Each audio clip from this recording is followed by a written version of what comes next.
अली ज़फ़र साहब, ये जो आर्टिकल 232 है, इसकी जो ज़ेली शिक है 8,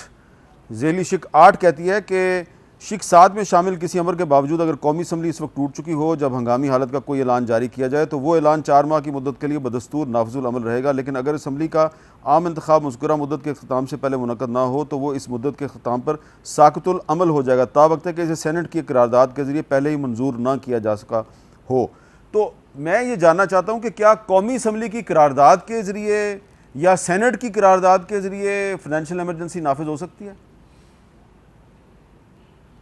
नहीं जी, वो भी बिल्कुल नहीं हो सकती। जिस तरह मैंने कहा कि फाइनेंशियल इमरजेंसी का एक सीक्वेंस है और सीक्वेंस यही है कि पहले तो हक़ाइक़ होने चाहिए, नंबर 2 उन हक़ाइक़ के ऊपर बाकायदा जो भी हुकूमत है वो उनको पेश करे प्रेसिडेंट को, उसके बाद वो पार्लियामेंट में पेश होगा अगर वो मंजूर भी हो जाए प्रेसिडेंट से। और एक और इसके ऊपर सुप्रीम कोर्ट ऑफ पाकिस्तान और हाई कोर्ट्स ऑफ पाकिस्तान का भी हक़ है, अगर कोई चैलेंज करना चाहे कि ये इमरजेंसी वाली जो प्रोविज़न है ये मेलिफाइड है, ये बदनीयती पे बेस्ड है, ये सिर्फ इसलिए लगाई जा रही है इमरजेंसी कि वो अपनी एक मुद्दत थोड़ी सी एक्सटेंड करें या इलेक्शंस को डिले करें, तो वो भी अदालत के सामने मामला आ सकता है और अदालत उस पर ये पूछेगी और पूछती है। और यही कानून है, यही आइन है कि आप बताएं कि कहाँ किन हक़ाइक़ पे, किन डॉक्यूमेंट्स पे, किन चीज़ों पे आपने ये बेस किया, और अगर वो उसका बेसिस ना हो तो वो सुप्रीम कोर्ट भी उसको सेट असाइड करता है। तो बड़ी स्टेप्स हैं और बड़े उसमें कंडीशंस हैं जिनको सेटिस्फाई होना है। ये इतना आसान नहीं है जितना लोग कह देते हैं कि जी इमरजेंसी लग सक जाती है या लग सकती है और हम इसको, ये मैं इसलिए बार बार आपसे बार करारदाद की बात इसलिए करता हूँ कि कौमी असम्बली में जो एक बहुत ही नन्ही मुन्नी सी टाइनी अपोजिशन है, मैं असली अपोजिशन की बात कर रहा हूँ, राजा रियाज वाली अपोजिशन की बात नहीं कर रहा,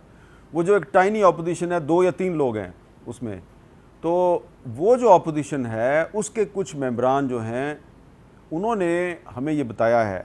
पब्लिकली, हमारे शो में ये बताया है कि जी उन्होंने ये सुना है हुकूमती बेंचों पे कि एक करारदाद जो है वो पेश की जाएगी कौमी असम्बली में अगस्त के महीने में, यानी कि अब जून आ गया, जुलाई अगस्त, 2 महीने के बाद एक करारदाद पेश की जाएगी कि और उस करारदाद के ज़रिए जी वो जो असम्बली की मुद्दत में इजाफे का मनसूबा है उस पर अमल दरामद किया जाएगा। ज़रा आप उनके अल्फाज उन्हीं की ज़ुबानी सुन लें। मौलाना अब्दुल अकबर चित्राली साहब जमात इस्लामी के और सायरा बानो साहिबा हैं GDA की MNA, वो क्या कह रही हैं? ये जो सेटअप आया है, ये मैं आपको बता दूं, ये कोई 2 या 3 माह के लिए नहीं आया, ये लंबा चलेगा। अच्छा, मोहसिन नकवी साहब जो हैं वो तकरीबन 6-7 महीने तक पंजाब के निगरान वज़ीर आला रहेंगे। हम सुन रहे हैं, हमें पता लगता है असेंबली में बातें हो रही है और ये भी है कि कह रहे हैं कि अगस्त के महीने में करारदाद आएगा और उसके ज़रिए से कौमी असम्बली को मज़ीद तवसी दी जाएगी 6 माह के लिए, ये भी हम सुन रहे हैं। अच्छा, अब अली ज़फ़र साहब, एक तो आपका पॉइंट ऑफ व्यू है ना, आप तो प्योर एक आइनी ओपिनियन दे रहे हैं, आइन पाकिस्तान को सामने रख के एक लीगल ओपिनियन दे रहे हैं, और यकीनन मैं भी जब आइन को देखता हूं तो मुझे आपकी ओपिनियन बिल्कुल ठीक नज़र आती है। लेकिन बात वही है कि जिस तरह आप लोगों ने अपनी पार्टी को मशवरा दिया कि जी अगर खैबर पख्तूनख्वा और पंजाब की असम्बली तोड़ दी जाए तो जी कोई हुकूमत के पास तरीका नहीं है, हुकूमत ने तो हर सूरत में 90 दिन के अंदर इलेक्शन करवाना है क्योंकि ये आइनी रिक्वायरमेंट है। तो ये आप तो हर बात आइन को सामने रख के कर रहे हैं, लेकिन ये जो हमारे MNA साहिबान हैं जिनका ताल्लुक हुकूमत से नहीं है, इनको अप्रोच भी किया गया है और इनको मनाने की कोशिश भी की गई है कि भाई आप अगर असम्बली की मुद्दत में 6 महीने के इजाफे के हक़ में वोट दे दें तो आपको बड़ा फ़ायदा होगा। ऑफ द रिकॉर्ड मुझे एक साहब ने बताया कि डेवलपमेंट स्कीम्स का भी उनको कहा गया। तो ये जो लोग ये मनसूबा बना के बैठे हैं कि जी अगस्त में एक करारदाद पेश करके असम्बली की मुद्दत में इजाफा कर देंगे, कोई ना कोई तो उन्होंने रास्ता निकाला होगा आइन से, वो आपके ख्याल में क्या हो सकता है? जी देखें, कोई रास्ता नहीं आइन में और ना उन्होंने निकाला है, ये सिर्फ उनकी ख्वाहिश है। और मेरा ख्याल है आपने देखा होगा पास्ट में भी, माजी में भी,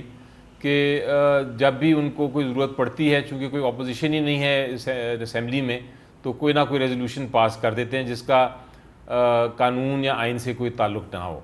तो अगर वो ऐसी रेजोल्यूशन पास करते हैं, बिल्कुल कर सकते हैं, वो बैठे हैं, वो कह सकते हैं जी हम 10 साल तक नहीं चाहते,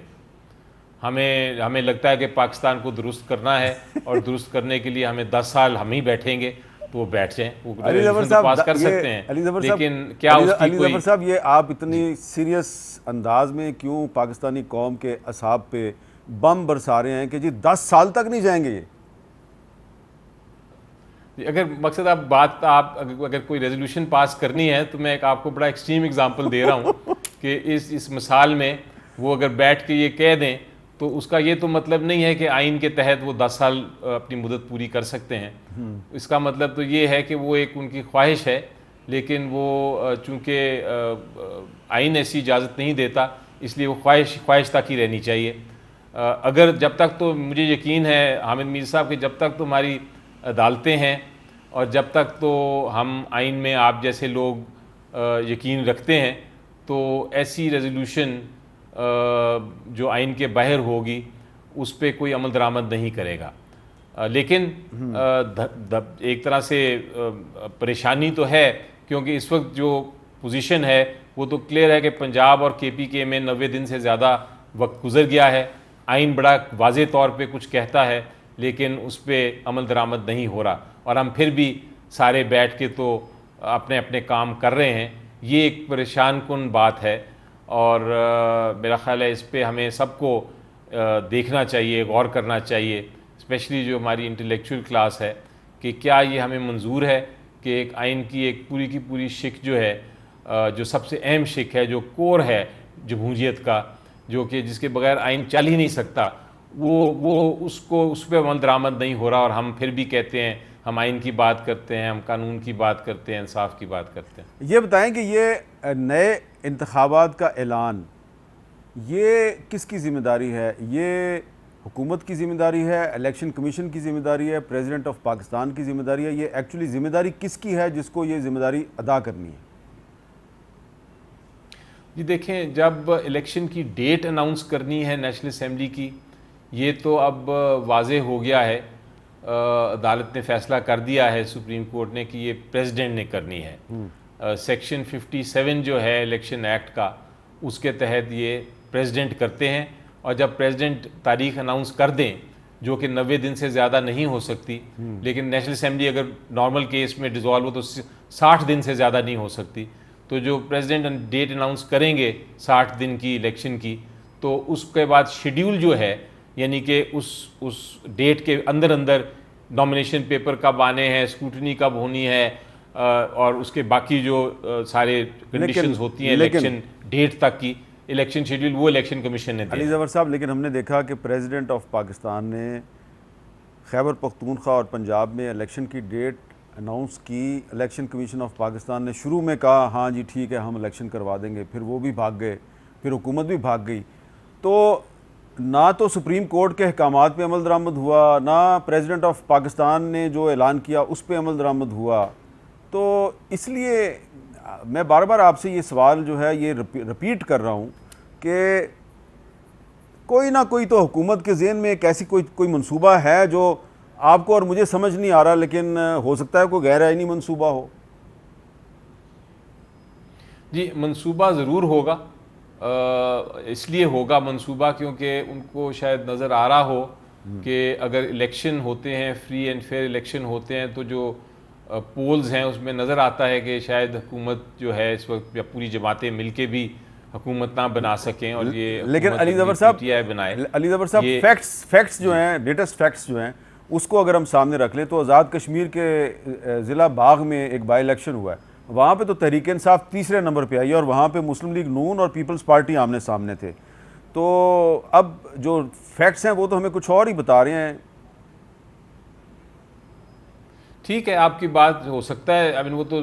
कौम ही डिसाइड करेगी, लोग ही डिसाइड करेंगे। अभी तक तो लोगों के दिलों में क्या है और एक्चुअली क्या अल्टीमेट होता है उसका फ़ैसला तो इलेक्शन डेट भी होता है। ये खूबसूरती है इलेक्शंस की। लेकिन जो मंसूबा है वो आई थिंक हुकूमत के दिमाग में एक शक आ गया है शायद, और जो मेरी नज़र में वो दुरुस्त शक है कि वो हार जाएंगे और वो इलेक्शन नहीं कराना चाहते। तो वरना क्या वजह है कि वो बात कर रहे हैं? तो हम ये कह सकते हैं कि इस कोलेशन गवर्नमेंट का जो एक कंपोनेंट है मुस्लिम लीग नून, उसको शायद ये लगता है कि वो इलेक्शन नहीं जीत सकते, और शायद इसलिए मुस्लिम लीग नून की एक कोशिश है कि इलेक्शन मुलतवी हो जाए, ये हम कह सकते हैं।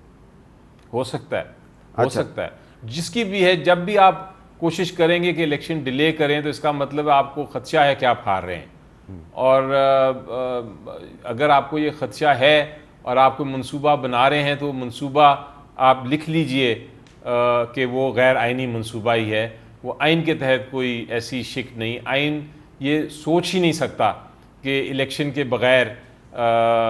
या इलेक्शन को डिले किया जा सके किसी वजह से। आइन बड़ा वाज़ेह है टाइम लाइन्स पे। आइन ने तो ये भी कहा है कि आपने जिस दिन इलेक्शन कराना है उसके कितने दिन बाद आपने प्राइम मिनिस्टर इलेक्ट करना है, स्पीकर इलेक्ट करना है, आपने चीफ मिनिस्टर्स इलेक्ट करने हैं। आइन ने तो बड़ी टाइम लाइन्स दी हुई हैं वाज़ेह तौर पे, क्योंकि आइन को पता है कि एक इलेक्शन के बाद हुकूमत बननी है और लोगों ने अपने जो भी उनके रिप्रेजेंटेटिव्स हैं उनके तहत अपनी ज़िंदगी गुजारनी है। अच्छा, एक सवाल मेरा और रह गया। तो ये एक आइन की शिक है, मेरा ख्याल है कोई गुंजाइश नहीं। मंसूबे बन सकते हैं लेकिन वो मंसूबे मेरी नज़र में गैर आइनी होंगे।